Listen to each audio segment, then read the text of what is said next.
سلام دوستان، این سوپر پمپ نسلاریا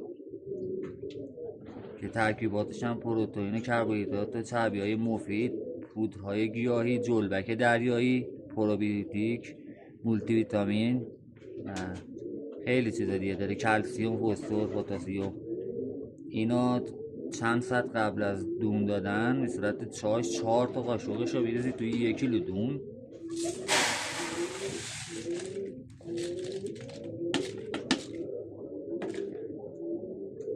یکم آب روی بزنید که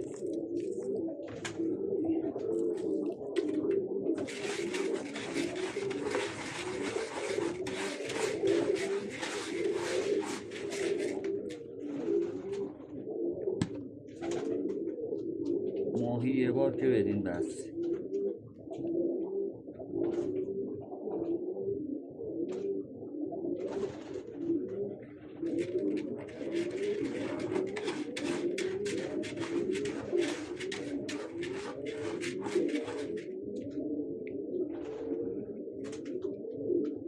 الان اینه که درست کردم برای حدودی 100 تا کفتر کافی.